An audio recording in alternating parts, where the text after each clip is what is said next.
করে শুরু করব দেখি। এই যে এখানে এরকম করে শুরু করি, ঠিক আছে? দাঁড়া একদম নাও দাঁড়া শুরু করো। স্টার্ট।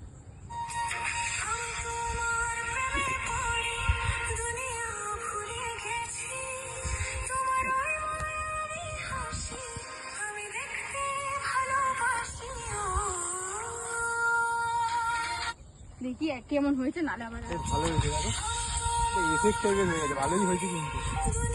কেমন লাগলো বন্ধা? অসাধারণ, মানুষের ভালো লাগাটা সেটা আমার ভালো লাগা। আচ্ছা, মানে যা অন্যের ভালো লাগাটাই তো। আমি সবকিছু করতে পারি, পাহাড় থেকে ঝাঁপও দিতে পারি। কালের কালেকশনটা কি ভালো লাগছে দেখো। তুমি আমার এটা করেছো? মুখটাও ভালো হয়েছে, হেভি হয়েছে। না না, এই শটটা নিয়ে সেটা ঠিক আছে। চল আমি সেভ করে রাখি। এটাও হেভি আসছে। তুমি শুধু দেখো ভিডিওটা কেমন লাগছে।